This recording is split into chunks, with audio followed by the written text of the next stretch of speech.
Hello everyone and welcome back to my YouTube channel. If you are new here, I am Dr. Priyanka Sunil Shendge and this channel is dedicated to exploring topics from the surgical and the medical fields to help students. In today's video, we will discussing about the anatomy of the anal canal part 3. In this part, we are discussing about the sphincter of the anal canal, anorectal ring and the surgical spaces.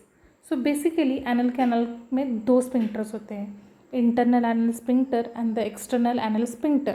Internal anal sphincter involuntary in nature, made up of the muscular coat of the gut. It is usually 30 mm in a length because it extends from the anorectal junction to the white line of a Hilton.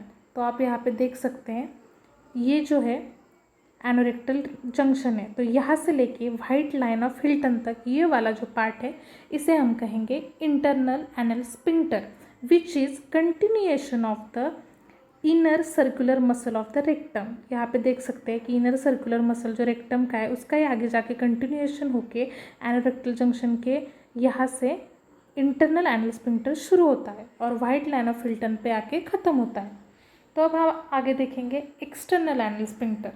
External anal sphincter जो होता है which is voluntary in nature and it is made up of the striated muscle, और इसकी length देखेंगे तो ये होती है 38 mm बिकॉज ये देखिए ये वाला पार्ट एनोरेक्टल जंक्शन के यहाँ से स्टार्ट होके ये एनल ऑरिफाइस तक आता है, इस वजह से इसकी लेंथ होती है 38 mm.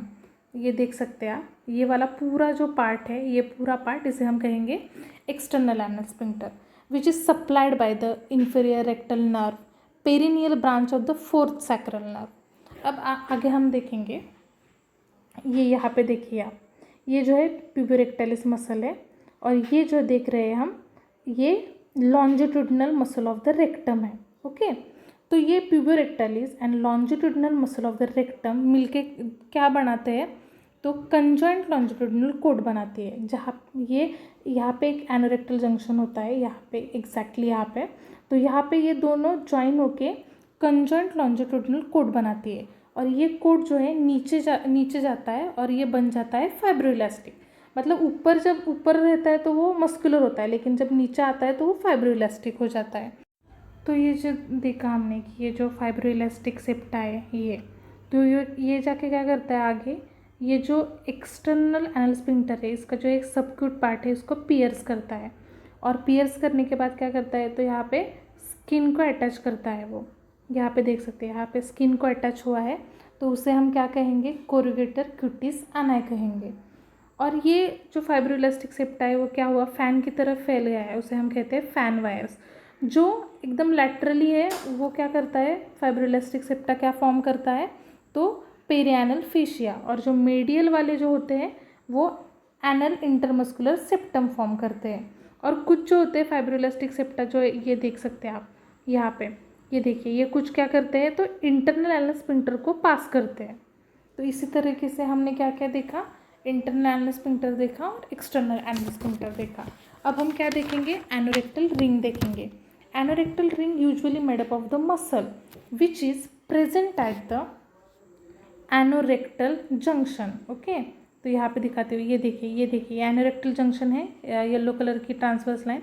तो यहाँ पे क्या होता है, एनोरेक्टल रिंग होती है, तो which is form by the usually puborectalis. ये यहाँ पे जो मसल है वो puborectalis, upper most fibres of the external anal sphincter, upper most fibre of the internal anal sphincter.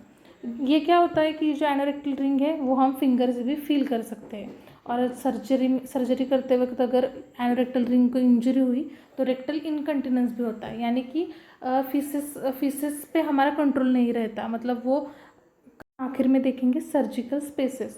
तो पहला जो स्पेस है उसे हम कहेंगे ischioanal space which is surrounded by the anus.